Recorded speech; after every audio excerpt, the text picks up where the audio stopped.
Right, comrades. The experience of left reformism in Europe. At the forefront of that experience is, of course, the fact that Syriza is in government in Greece. So what the experience means, we have to look at what has been happening, how a party that represents the vanguard, I would say, of left reformism has managed the situation where they are in office. And I would like to start with a paradox. What is happening is that Syriza in government has been adapting to the agenda of the ruling class. They've been moving to the right throughout these years. They came in office in 2015. They've been in office now for over 3 years. And the process that we've been living through is a continuous shift to the right. It started with the economic agenda. The austerity imposed on Greece by the bailout agreements through the European Union. And at first, the explanation was that, well, the European Union is such a big force. The relation of forces between a Greek government and the European Union is so bad. What did you expect? Syriza had to compromise. We have to give them that. That was at the beginning. And that was the explanation given by the leaders of Syriza. That, okay, these policies, the policies of austerity, are not our policies. They're being imposed on us. But we can't do otherwise. The relation of forces, the balance of forces is so bad. We have to concede. That was at the beginning. In the process, the further they moved to adapting to these policies, they dropped this explanation. They adopted the agenda from top to bottom. For example, on the question of privatization, the flagship of neoliberal policies, that we have to privatize areas of the economy that are controlled by the state, are not efficient. It'll be more efficient if we bring in investors to take these companies over. That was opposed at the beginning, but now we've reached the stage where this is welcome. They say, this brings money into the economy, it brings funds into the economy. We need investment. The Greek economy has to recover. Where will the investment come from? Well, let them buy the airports, let them buy the ports, let them buy the power company. That'll be good for the economy. We've reached the stage where Syriza is talking like a neoliberal party. But it's not just on the question of the economy. You get on the question of the refugees. 2 years ago, Syriza was proud because there were thousands of refugees coming into Greece, and they were welcomed by people. There was a wave of sympathy for refugees, and it was shown in very, very concrete ways by people on the islands, by people in the cities. When the refugees arrived in Piraeus, there was a massive effort by ordinary people, but also by the organized left and the unions to provide support, to show these people that there is an understanding for their plight. They're refugees from war, from all these problems. And the government took pride in this. They say, okay, this is an example of a humanitarian attitude towards the refugee crisis. Now, this thing belongs to the past. Now we've reached the stage where the European Union, last week they had a summit, and they decided they must escalate Fortress Europe. There must be controls at the borders, all sorts of controls through Frontex, that's the force that patrols the borders, but also through camps with various names, disembarkation platforms, whatever that means. Some people have interpreted that. It might mean that refugees are stopped in the middle of the sea on a platform that's similar to a drilling platform, oil drilling platform, and their application for asylum will be processed there, and if it's rejected, well, that's it. They go back into the sea and let them go wherever they are. Terrible, terrible scenarios and measures. And what has been the reaction of the Syriza government? Alexis Tsipras was in London. He spoke to the Financial Times in an interview. And he says, well, in Europe there's a debate between those that defend European values and the Eurosceptics. I'm with the people who defend the European values. I'm on the left. Of course, there are people who defend the European values that are of the center and of the right, but we are all in the same camp. And apart from the statement, the concrete reality is that Alexis Tsipras sided with Angela Merkel, the Chancellor of Germany. Now, this is an amazing development.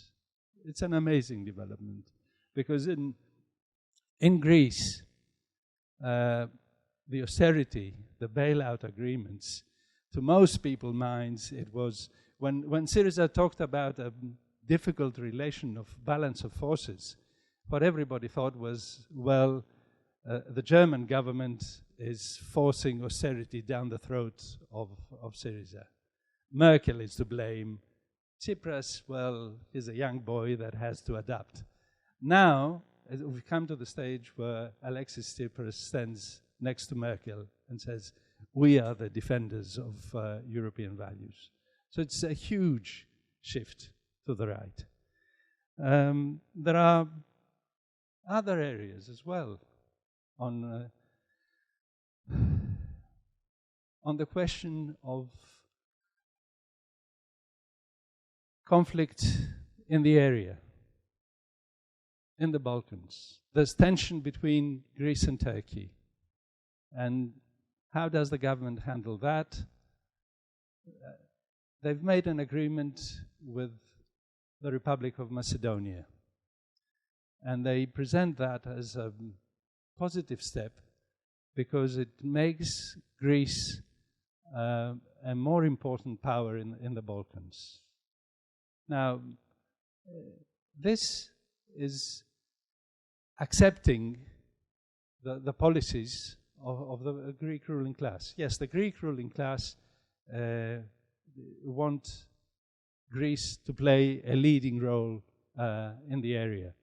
And they make alliances to that effect. They make an alliance with Israel in terms of protecting their interests in the Mediterranean, the Eastern Mediterranean, where there are prospects of huge finds of natural gas and so on. Also, in terms of the Balkans, what they call the Western Corridor, the states of the Balkans that have not become part of the European Union and NATO, Albania, Macedonia, Serbia, Bosnia, Kosovo. Greek capitalism thinks of itself as the power in the region that will take these states forward towards the future inside the European Union and NATO as a guiding force. And the Syriza government has accepted that. They have imposed an agreement on the Republic of Macedonia that forces it to change its name, change its constitution as a precondition for applying for membership in the European Union and NATO. I don't think I need to expand more on these. I'm trying to explain this to show that the evolution of Syriza as a party of government has been to the right, to accepting the policies of the Greek ruling class. What has been the response of the ruling class to this evolution, to this shift to the right? They've been attacking Syriza through their press and through their parties much harder than they were doing back 3 years ago when Syriza stood on the left. This is why I say it's a Greek paradox. You would expect that the more Syriza moves to the right, it would be embraced. The opposite is happening. It is under attack. And in terms of the Greek Tories, well, you can say this is understandable. What I mean is that the Greek Tories, if they win the next election through the fact that Syriza has moved so much to the right and they have disappointed people, they will implement the same policies, the exact same policies. They're in favor of austerity, privatization, they're in favor of blocking the refugees, they're in favor of expanding Greek capitalism as a power in the region. And despite the fact that they agree in substance with these policies, they come up with right-wing opposition denouncing Syriza violently, vehemently, to the point of opening the way for the far right and the openly Nazis of Golden Dawn to get more space in attacking the left. The obvious example is that there was a debate in Parliament in Greece of the agreement with the Republic of Macedonia. The Tory party said, you are making huge concessions, this is unacceptable.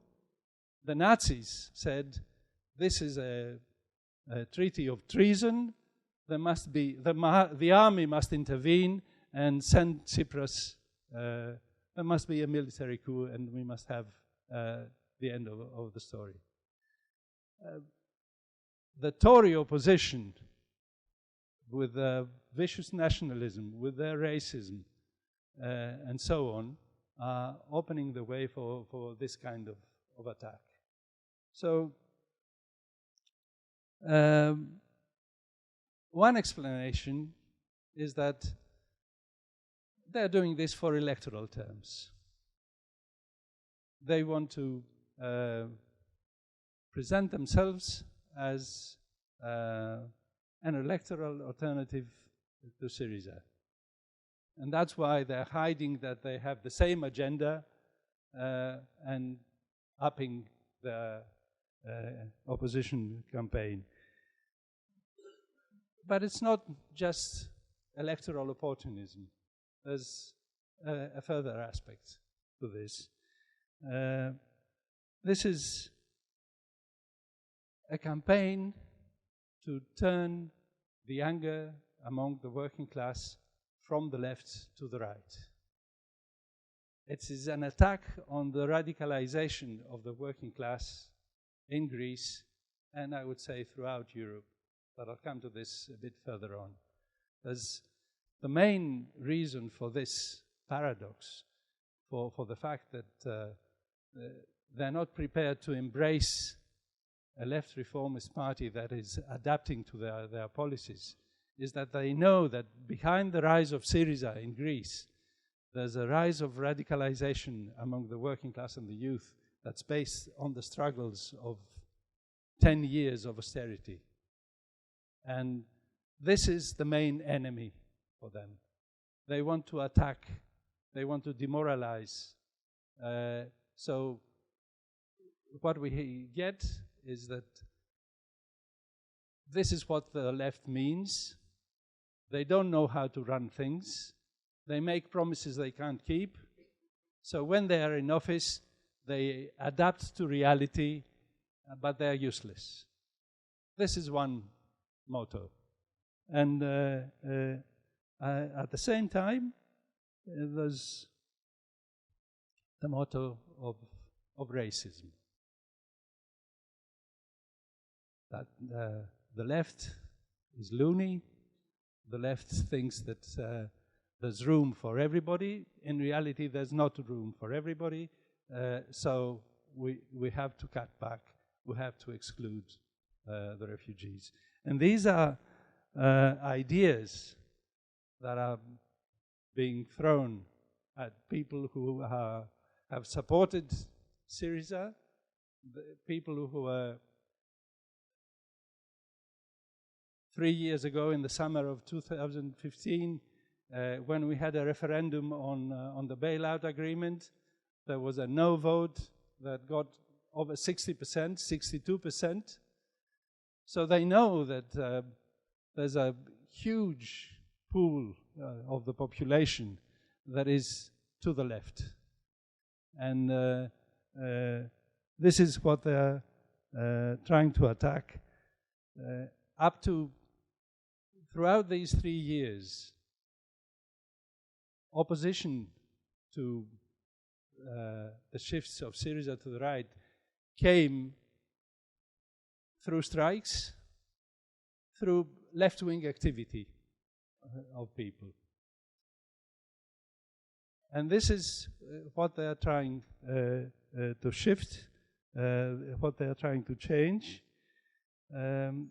This is why we get this vicious campaign. And I think this is the lesson that we have to keep in mind across Europe. It's not a unique Greek problem. They are scared of the radicalization in the working class and in the youth. The way this is expressed is that on any advance of the left, they talk about populists. And they put together the left with the far right as a mixture of populists. This is a theme that is spreading across Europe. It is an attack on the politicization of the working class that's trying to shift it back to the right. And it is relevant that we have to confront this situation. We need to see the difficulty of left reformist parties in dealing with this situation. It's obvious in Greece, through the experience of Syriza. It's relevant to what's happening in other countries. The campaign against populists of left and right is an instrument that's being used against Podemos in the Spanish state, against Mélenchon in France, in Italy. The new coalition government, well, it's being presented as an unholy alliance of the extreme right with left populists. So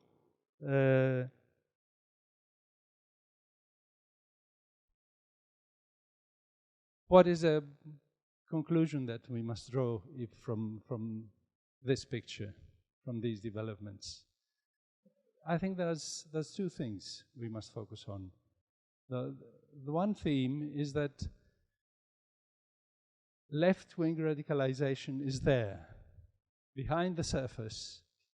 The way people react to the economic crisis, to the political crisis, to the fascist threat, is to try and respond, to radicalize on the left.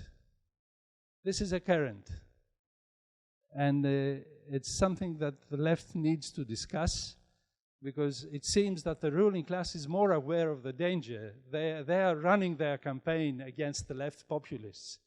We have to run our campaign on, yes, the left can be a response to this situation, and on the basis of that, debate what kind of left. Discuss the limits of left reformism, because this is the other aspect of the experience. There are obvious limits, but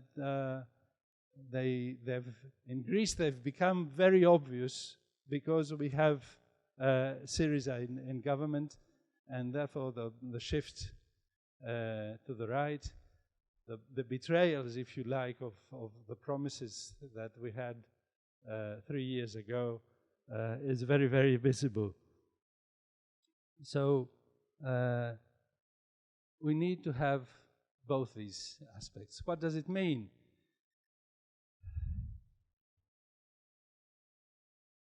First, it means organizing the fight back against austerity.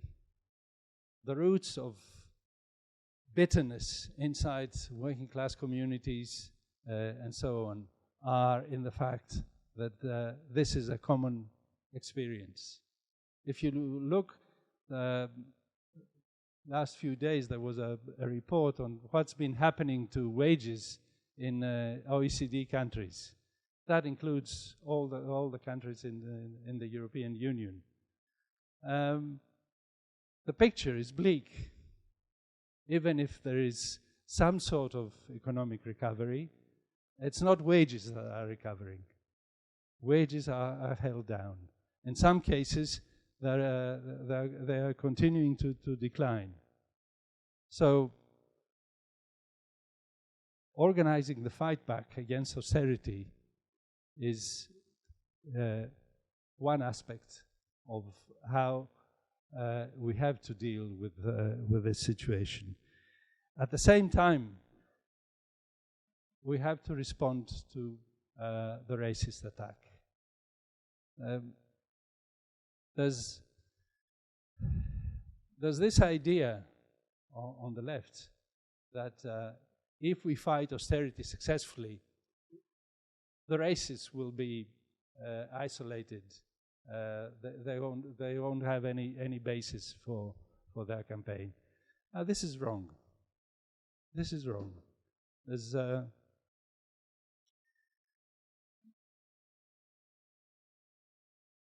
the far right will not disappear on its own, even if the economic situation improves, and the question of the relationship between working class struggle on the economic front and what's happening against the far right. The best example is France, where there's been successive waves of massive struggle against pension reform, against redundancies, against changes in the education, and so on.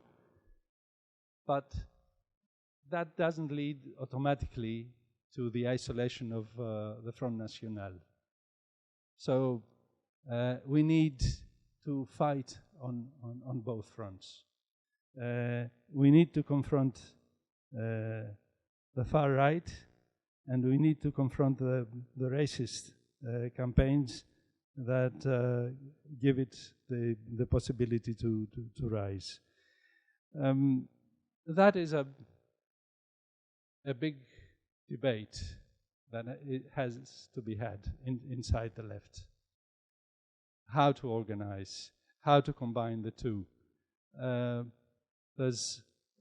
If one aspect is that we should not underestimate, we should not have an economistic attitude that if we organize the fight against austerity, then everything else will be all right. Okay, this is one side. At the same time, in organizing the campaigns against racism and against the rise of the far right, we need to involve the trade unions. We need to build roots in the working class for these campaigns. Anti-racism on a liberal basis cannot be effective. So we need to have this combination that will make the left stronger and give the working class movement a boost. The final point that I would like to make through all this experience is that inside the left, we need an open discussion on the limits and the limitations of a reformist strategy. This is something that is easier said than done, because very often people on the left, at least it's the experience in Greece, limit this discussion. We've had breakaways from Syriza in Greece. Because Syriza has moved so far to the right, there are people who have broken with Syriza.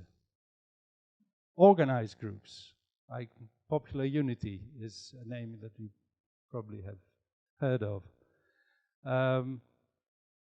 Now, the discussion on why do we break from Syriza cannot be limited to the experience of these last few years of Syriza in government. The Minister of the Economy has failed, has not negotiated properly, and so on and so forth. We cannot limit this discussion to a mere description of the things that the reformists have done wrong. We need to go into the questions of strategy. Why they go wrong. To give you another example, outside of Europe, I mean, in Marxism there was this meeting about South Africa with a speaker that was part of the Mandela government and was able to give a very clear description that we gave away too much. We conceded on this, we conceded on that. Excellent, but it's not enough. We have to go into the question, why do left reformist parties end up making too many concessions, making these kind of mistakes? We have to go into the question of strategy, that is it possible to make advances simply because we will vote for a left reformist party that will come into office and then it'll handle the situation in a different way? The answer is, obviously, this is not enough. We cannot rely on a parliamentary strategy for facing the challenges of capitalism in crisis. This is what's happened in Greece. This is what happened in South Africa. This is what may happen in many places. This is what may happen in Britain if Jeremy Corbyn wins the next election. This is what may happen in France if Mélenchon makes it to the second round and wins the presidential election next time.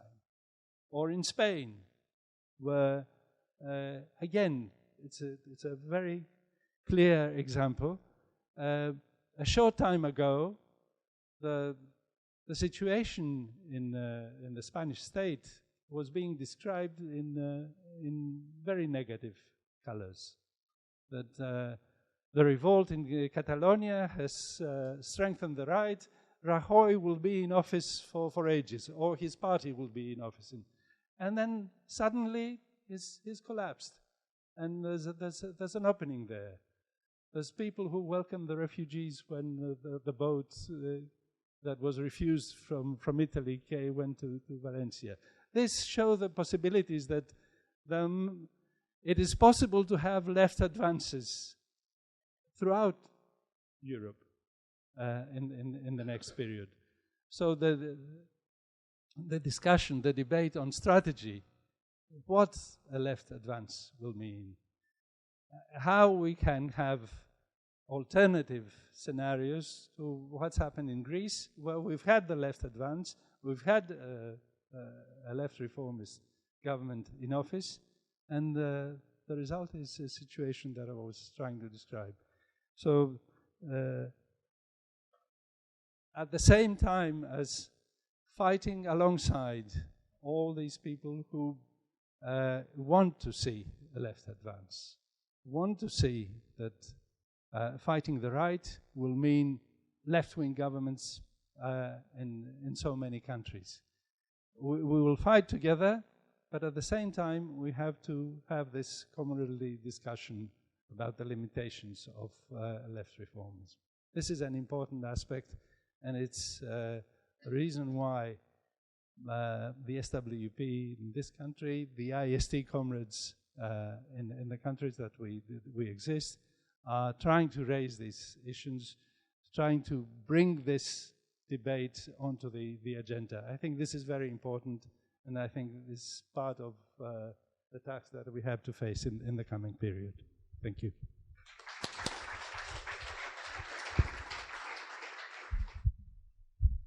Hi, I am Roger from Barcelona, Catalonia. It's my second intervention in English in this festival, so well, in concretely in Barcelona, we have now in our major house.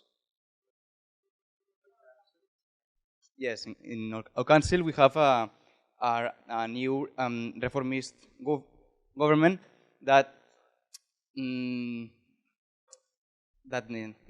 represents with Ada Colau. Before this, she arrived to the government. Everybody expects a lot of things to the left, radical left, but in the government, all these promises are broken.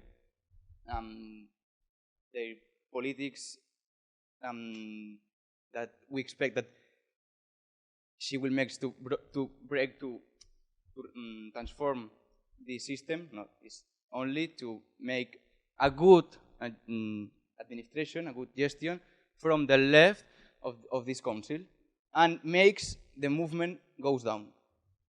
All the burbuja, all the bubble that we expect she will change, explodes, and a lot of people that start to move goes down. And after this, we have the Catalan process. It's different thing that the reformism. It's other tema, discussion.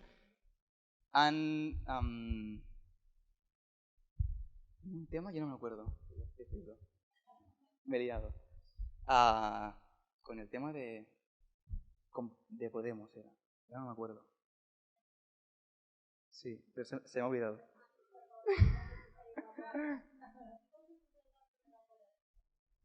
Después sigo, si no acuerdo.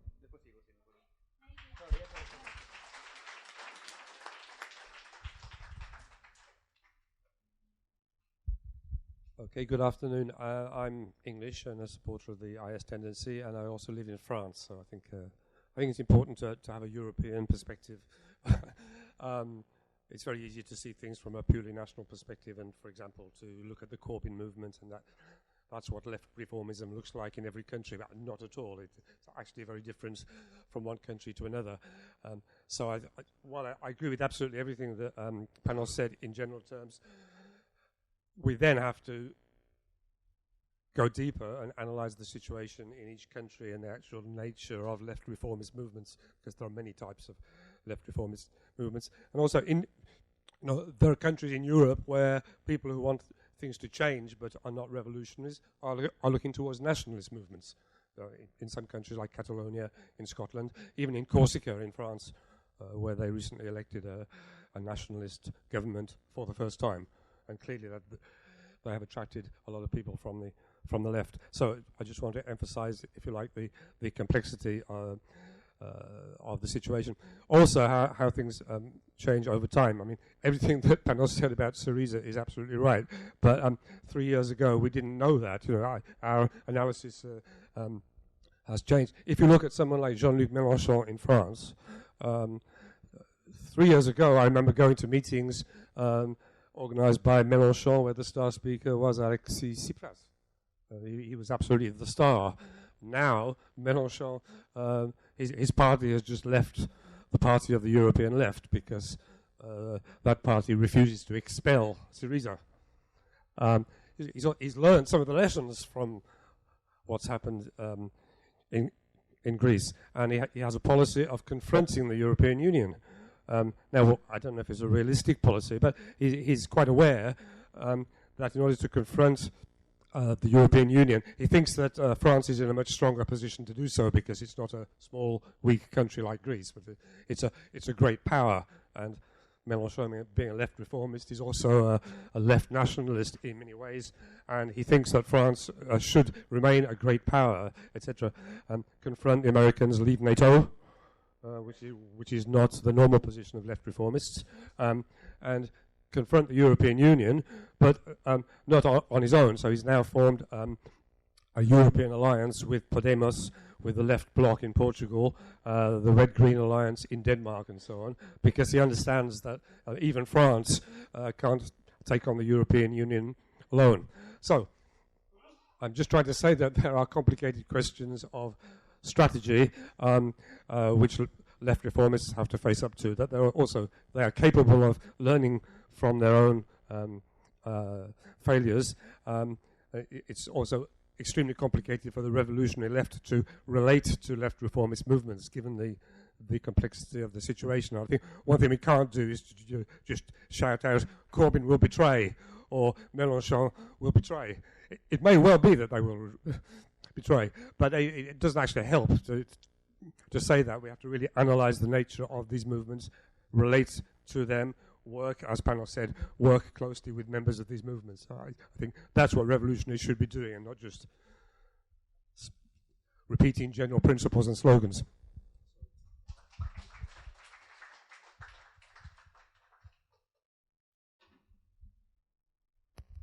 Yeah, Richard Boyd Barr from the Irish Organisation. It's as has been said, there's different variants of this, and one variant is Sinn Féin in Ireland, which is a left nationalist movement, and they are now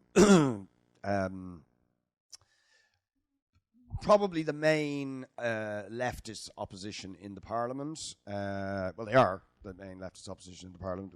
We have some people in the Parliament, and there's some other sort of left independents, radical left independents, but Sinn Féin would be the major expression of left opposition to the governments of austerity and the right. Labour collapsed because they collaborated with the right and are now about the same size as the radical left in the Parliament. So Sinn Féin have picked up that space. It is a complicated question about how you relate to these people, because, just in the last week, Sinn Féin at their Ardèche have made a historic shift in saying that they are willing to enter government with the right-wing parties, if necessary. They don't like them. They're not going to capitulate to them, but they're willing to go into government with them. This is the line. But huge numbers of working class people have a lot of time for Sinn Féin and see them as genuinely radical. And in the movements that have both hoisted us into a prominent political position and led to our growth, Sinn Féin were also involved in those movements, movements against the water charges, movements generally against austerity, and relating to them is a complex question. But I absolutely agree with the last comrade. Just denouncing them, saying these people are just about to sell you out, is not, people don't want to hear that. But what I think the way you do it is be willing to work with them on the issues that matter, build the movements around those things, and establish clear and radical demands for those that people understand and that are taken up by the movement. That puts pressure on them to stick with those demands, or those radical programs. But when they begin to capitulate or wobble, it is seen visibly in front of people. That particularly happened in the battle against the water charges, where we said we need to resist water charges, but not just by promising to get rid of them after the election, but by boycotting them now through a mass campaign of civil disobedience. And Sinn Féin initially wobbled on that issue and said, we're against water charges, but let's not go down the road of boycott.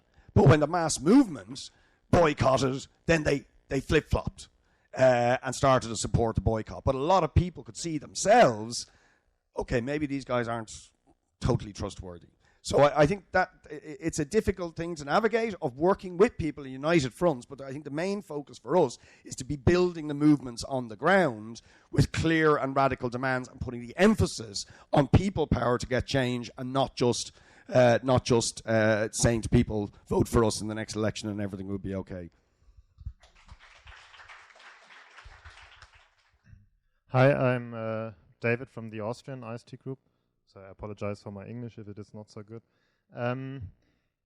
First of all, I think when Syriza started to adapt the austerity policies of the European Union, it was very clear for all the left activists in Europe to see why they do it, because they react to the pressure of the European Union, of the Troika, etc. But when it is about racist politics, why they adapt to racist politics, there's a huge debate inside the left, and they want to react to the fear of the people, whatever. There's even a discussion inside the Die Linke in Germany. Sarah Wagenknecht is the best example for that she wants to adapt to racist politics because, the working class fears refugees, whatever. And I think it's very important to say that this is not a reaction to the racist or to the fears in the society. The right wings do not react to the fear; they produce it. And I think it's also very important what Panos explained, that it is not just an electoral campaign; it is a serious attack on the working class. This racism, and it's part of the program. It's part of the answer to the long depression we have. It's not only austerity, social cuts, etc. It's also racism, and we have to face this. And it's very important to see that it's it's not just not very important. It's a very, very crucial part of this program of the ruling class, and a serious attack on the working class. 1933, the German Communist Party said, let the Nazis govern. The social contradictions are so strong inside the Nazi movement, the working class will blow them away. How wrong were they? And so I think it's very important to see that racism is a serious threat to the working class, a serious attack, and we have to fight it back. And I think it's one of the main tasks we have as a radical left. And it's not just not so important. Social issues we will overcome racism with that.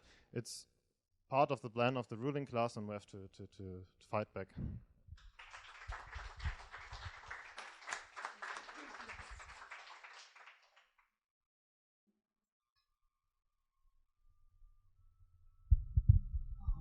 Thank you.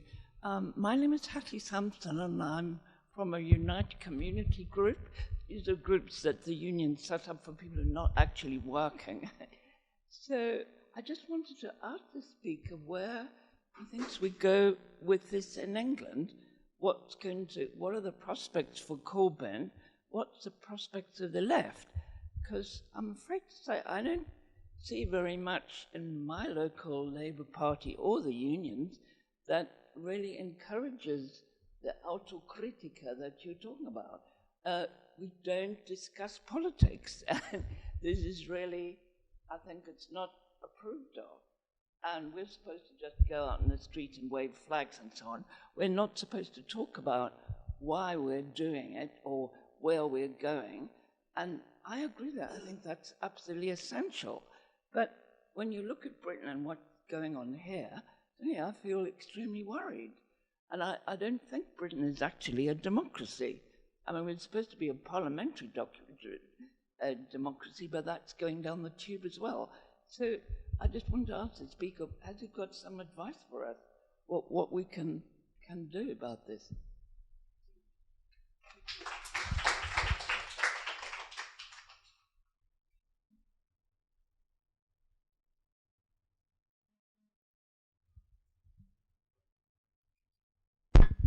Hi, my name's Rich. I'm from the IS group in Canada. I want to thank Panos and the Greek comrades because the lessons that they can bring about what life is like under a left reformist government, well, it will be different in other countries. It provides at least revolutionary socialists a window into what the future is in several places, I think. And for that, it's extremely important for us to pay attention to this because it isn't just a European phenomenon. Look at what just happened in Mexico, the rise of the Saunders movement, and 40,000 members now in the Democratic Socialists of America. The rebirth of a mass socialist organization with all kinds of different politics inside of it. And it's, for anybody in the United States, it's going to be a difficult terrain for them to swim in. But also in Canada, we've seen similar things. Where on one hand, in the province of Quebec, there's a national question there, where there's a rise of a group called Quebec Solidaire, which is sort of a broad left formation running in elections, having mass meetings in different communities, particularly rural, smaller industrial towns. And by mass meetings, I mean like 1,000 people in a town of 100,000, which is a mass. These are pretty mass meetings. At the same time, the far right has the highest level of organization in that province. So we see the two things happening at the same time. And so the lesson of having to organize against austerity, building broad fronts to fight back against attacks by the ruling class, have to also be, at the same time, every revolutionary has to be figuring out how are we dealing with the specificities of the growth of fascist organizations and the growth of far-right racist policies. Extremely important. Where we can bring those two together, we find we have great success, but sometimes they don't instantly match. So I think that's incredibly important, and I think that we all have to really look at the lessons from Greece, because while I agree things will pan out differently in each locale, it's incredibly important because there's been a regrowth of the New Democratic Party in Canada, which is, 7 years ago, I don't think I could have even imagined trying to say that. It just seemed to be a social democratic party that was on its way to oblivion, basically by turning to, third way sort of Blairite politics. It now is beginning to recruit young people around it, inspired by Sanders, inspired by Corbyn. And to be quite frank, I think that's a great thing for revolutionaries. I'd much rather be a small fish swimming in a bigger pool trying to win people than a big fish in a rather tiny pool not able to have anybody around us. So I think there's tremendous opportunities, but there's also going to be tremendous problems for revolutions and how we navigate this. And there's a lot of lessons in our tradition that we need to go back to, and a lot of new lessons that we can learn from the comrades in different countries that are struggling around these questions. So I want to thank all the international comrades for bringing their analysis to this room. Thank you.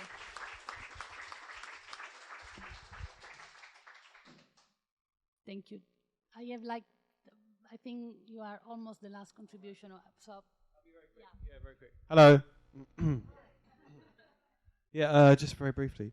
So I feel like the centre-left governments coming into power in Greece and Mexico and so on and so on, maybe even England, does it not represent a certain maturity in the left, like in 80s, 90s, wasn't it? Like, the idea of the party of protest not wanting to take power and so on. Does it not represent a certain maturity to actually take on this, to become, or capture the state? That's a bad way of putting it, but, and then also, because I think you said you wanted to have a conversation about left reformism and so on, but we don't have a program on radical left that can deal with things like capital flight, the capitalists, the bloodsuckers going on strike and things like that. Like refugees, I hope I don't come across as like racist here, but they are going to flood into this continent. they are, like, with climate change and so on, it's going to be, like, even in the 50 years and so on, it's going to be, like, the demographic will change. And, you know, it's not, I don't think it should be alt-right to say something like that.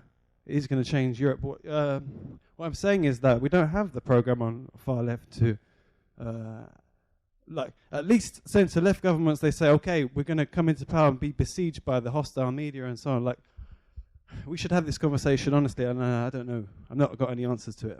That's all I've got to say. So I have time for two more, but very quick two more. So you in the back, and then Simon. Yeah, and that's it.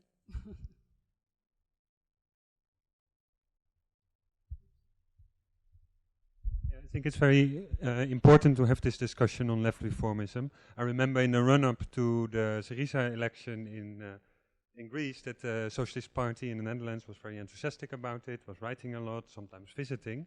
And ever since the election of Syriza in power and the government, they don't write about it that much. They don't draw any lessons. I think they visited once. Was mentioned briefly in the paper, but they didn't make a big deal out of it. I think you cannot see the stagnation of a party like the SP in the Netherlands, or maybe also Podemos in the Spanish state, apart from the lessons of Greece. So when it comes to the left reformist parties in the Netherlands, we have both the Greens, which are able to grow despite of the left shrinking in size, but at the same time being very much liberal. They are now presiding over 9 out of the 10 big cities in the Netherlands, as in local municipalities. At the same time, well, we're having a very much a right-wing government pursuing a very harsh austerity measure, which means that these local green parties will oversee much of these austerity measures locally and binding their hand behind their backs in not fighting back against the government. Also, we have the Socialist Party in the Netherlands, and which has, Maoist roots, and because of a low level of struggle over the last years, has really moved more and more to the center, to the point where 2 weeks ago, they even embraced deportation camps of Fortress Europe, and they said, well, we should stop the refugees coming to Europe. They went along with the right-wing government proposal for that. So that's how far the Socialist Party in the Netherlands has shifted to the center.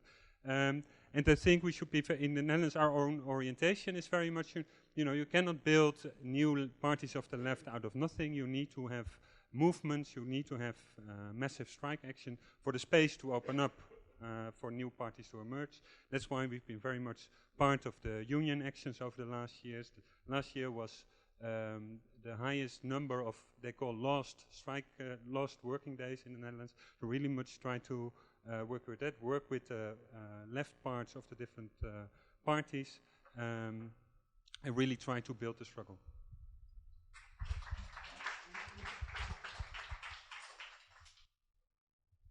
Simon Hester, Haringey branch of the SWP in North London. In the Labour Party on the left, there was great excitement when Syriza came to power, and much discussion, and glory, hallelujah, we're on our way. It's not the case as any debate now. It's gone very, very quiet, and it's almost everyone's forgotten that Syriza even exists. Even the people who still support Syriza, that debate does no longer exist on the left in Britain, and we're the ones who have to bring it up, and it's like a bad smell or something, and it's very difficult for people. I'm from Haringey, which has a very new left-wing Labour council. They call themselves the first Corbin Council. It came about from big campaigns that we were involved in, sweeping away dozens and dozens of right-wing Labour councillors. It's a left-wing Labour council, and within, I'm taking up your point that we may have a Corbyn government. We can see the problems of a Corbyn government now in the process of the Corbyn movement as it exists. So the council is already backtracking on promises within weeks of getting into power. One of the issues or questions that people have is that Corbyn's a really nice guy, and they will understand why this is Labour Party people say this, they will understand why he ducks and dives, why he's careful, why he's cautious, but it's okay because we have John McDonnell there, the hard man behind Corbyn. Just to give you a flavour of what is kind of going on the ground, John McDonnell has come to Haringey a lot in recent months. 2 or 3 months ago, he came to speak at a fundraising social for the McDonnell strikers. He made a fantastic speech to 200 young people, and he ended to massive applause and huge enthusiasm when he said, when we come to power, we will build socialism. And it was exciting, and I would have joined the Labour Party if I didn't have my politics. I can tell you, it's incredibly exciting. But then within also, same sort of period, a few weeks ago, he spoke to a meeting of 300 Labour Party members who were discussing what this new council should be doing and how they could go forward. And he was saying, we won't have any money. If there's no money for the council, you may have to make cuts. If you make the cuts and close down services or make people redundant, you just got to make sure to explain to these people that it's really the Tory government doing it. Obviously, that's a flawed, very flawed strategy, which we don't have time to go into. This is difficult for us. So I think very quickly, we say we continue the fight on all the social questions, housing, wages, cuts, social services, and so on, with or without Labour left, hopefully with some Labour left. But above all, we build a united front against the things we can agree on, and things like racism. It's important that 28 Labour councillors have signed our statement and are coming on the demonstration. I got a text from one of them yesterday saying, shall we bring the Tottenham Labour Party banner on the demonstration against Tommy Robinson? It might get in the way if we have to run away. And I said, bring the banner, and we're not going to run away. I fucking hope so. Just two final quick things. The comrade was talking about people flooding in from the global south. We don't use language like that. No concessions to racism, no concessions to racism at all, and we build a united front. And we do have a program, actually. If there's capital flight and the bosses go on strike, we nationalize them. We nationalize it without compensation, and we call for the workers to take control. The most important thing that Panos said, the most important thing is the left radicalization is there, everywhere. We know it all, and sometimes it expresses itself, and sometimes it doesn't express itself. We have to keep that in our minds all the time to inform our strategy and our tactics as we fight back. And I'm asking Panos to sum up. Thank you. Okay. Well, the starting point is what the comrade Simon was just saying, that the left radicalization is there. Sometimes it's very visible because it explodes. Sometimes it runs underground, but we mustn't lose sight of it, because this is the basis on which we can have all these debates. It's no use having a discussion in the abstract unless you have this discussion with people who are expecting this prospect of we can fight back, we can change things.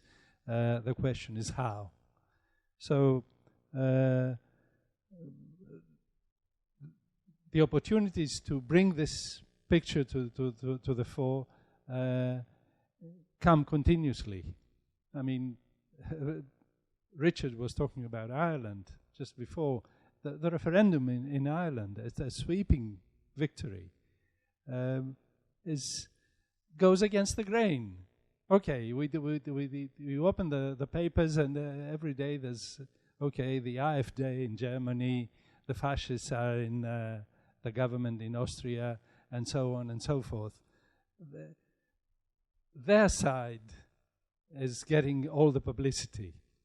The resistance and the fight back, and how people are radicalizing because of this situation is something that we need to bring to the forefront, using every example and every opportunity that it's possible to fight back. Any difficulties that exist are not to be blamed on the working class and people.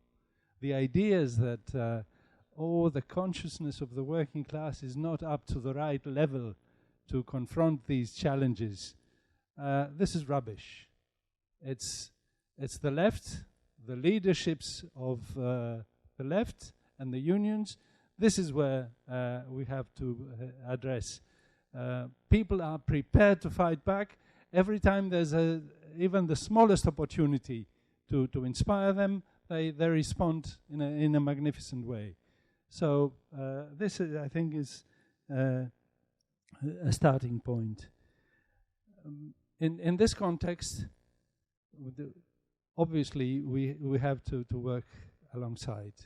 I think the expression used by the Rich from Canada, you can't be a big fish in a small pond.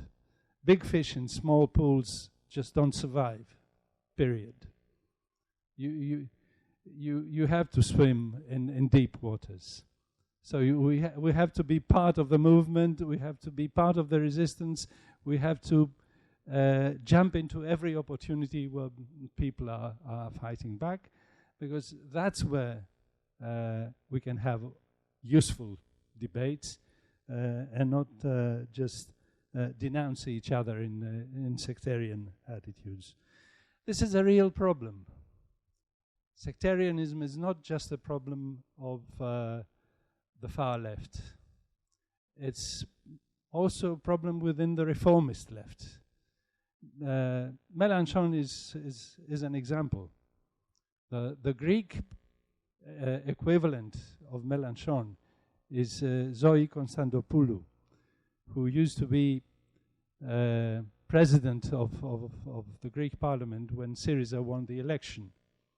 And she broke with Syriza, and that's to her credit, when Tsipras betrayed the referendum.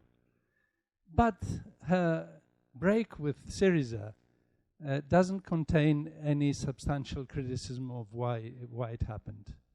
She's very vocal in denouncing Tsipras. Tsipras is wrong on that, he's terrible on that, he's terrible on the other, and so on.